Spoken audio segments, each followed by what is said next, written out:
Next যেটা সেটা হচ্ছে যে এগ্রির জন্য সলভ করতে হবে এগ্রি কোশ্চেন ব্যাংক, জিএসটির জন্য সলভ করতে হবে জিএসটি কোশ্চেন ব্যাংক। এখন প্রশ্ন হচ্ছে ভাই কোশ্চেন ব্যাংক আমরা কিভাবে সলভ করব? হ্যাঁ, এটা তোমরা বুঝো না, প্রশ্ন ব্যাংক সলভ করার নিয়মে তোমরা বুঝো না। আমি তোমাকে দুইটা ওয়ে বলি, দুইভাবে প্রশ্ন ব্যাংক সলভ করা যায়। এক নাম্বার ওয়ে হচ্ছে ধরো এগ্রির জন্য, যেটার সময় আমাদের কম, খুবই কম সময় আছে তোমার হাতে, এখন তুমি কিভাবে প্রশ্ন ব্যাংক সলভ করবা। এখন আমরা যাব হচ্ছে ইয়ার বেসড প্রশ্ন ব্যাংক সিস্টেম। ইয়ার বেসড প্রশ্ন ব্যাংক সিস্টেম মানে কি ভাই, তোমার তো মোটামুটি সব কিছু হালকা পড়া আছে তাই না, ঢাবির জন্য তো পড়ছিলা, চান্স পাওয়া তো ঠিক আছে, পড়ছো তো। তারপরে এসে আমি তোমাকে বলতেছি থিওরি ফর্মুলা শর্টকাটগুলো রিভাইজ দাও, রিভাইজ দিছো তো। আচ্ছা, রিভাইজ দেওয়ার পরে তুমি চলে যাও, ধরো এগ্রি উচ্চ শুরু হয়েছে কবে থেকে, 2021 মনে হয়। 2021 সালের এগ্রি জিএসটি, জিএসটি না, এগ্রির কোশ্চেনটা নাও, নিয়ে তুমি একটানা সলভ করা শুরু করো, 1 নম্বর থেকে 100 নম্বর পর্যন্ত সবগুলো প্রশ্ন সলভ করা শুরু করো, ঠিক আছে। তারপরে 2022-এ যাও, 2022-এ যাও, শুরু হয়েছে মনে হয় 22 থেকে নাকি ভুলে গেছি, যাই হোক, যে যত বছর আছে মানে প্রশ্ন ওয়াইজ সলভ করো। সলভ করার সময় কি করব ভাই, 3 ধরনের প্রশ্ন আমরা মার্ক করব। কিছু প্রশ্ন দেখেই পারছি, ওগুলার জীবনে আমি দ্বিতীয়বার দেখবো না। কিছু প্রশ্ন আমার কনফিউশন হয়েছে, যেই প্রশ্নে একটু কনফিউশন হচ্ছে সেটাকে এরকম একটা গোল্লা দাও বা কোনোভাবে মার্ক করো, ঠিক আছে, কোনোভাবে ওই প্রশ্ন নাম্বারটা মার্ক করে রাখো।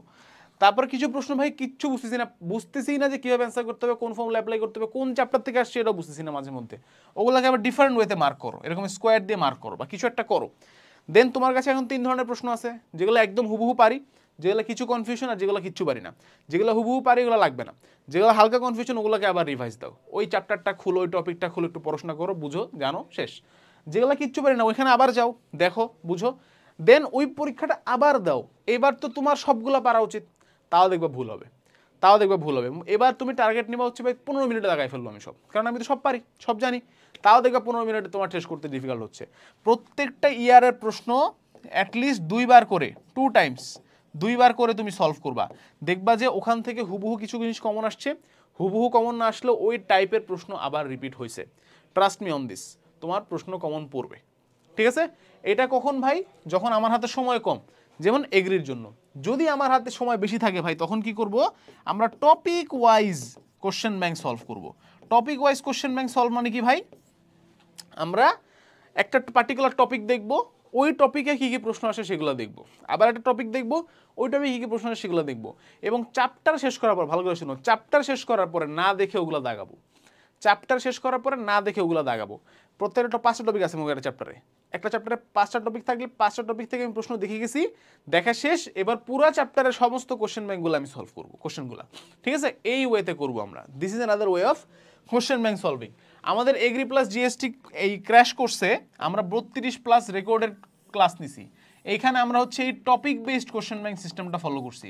প্রত্যেকটা টপিকের ধরে ধরে আমরা বলছি যে এখান থেকে এই প্রশ্ন আসছে, এখান থেকে এই প্রশ্ন আসছে। ক্লাসগুলো দেখো, সলভ কীভাবে হবে, কীভাবে শর্টকাটে করা যাবে, এগুলোর উপর ফোকাস দিছি আমরা। এখানে আমি ট্রাস্ট মি অন দিস, আমি ক্লাস নিছি, আমি একটা ম্যাথেরও থিওরি পড়াই নাই, একটা ম্যাথের আমি তোমাকে বেসিক পড়াই নাই, কোনিক্স কীভাবে আসো সলিড অ্যাঙ্গেল কেটে দেখাই, গ্রাফিক্স দিয়ে দেখাই না, এগুলো তোমার দরকার নাই। এখন তোমার এখন দরকার যে একটা প্রশ্ন দেখে জাজ করতে পারতে হবে 1 মিনিটের মধ্যে, 30 সেকেন্ডের মধ্যে, যেটা কোন ধরনের কোণিক, পরাবৃত্ত নাকি অধিবৃত্ত নাকি, ওই প্রশ্ন আমি তোমাকে সলভ করাইছি কীভাবে শর্টকাটে সলভ করা যায়, ঠিক আছে।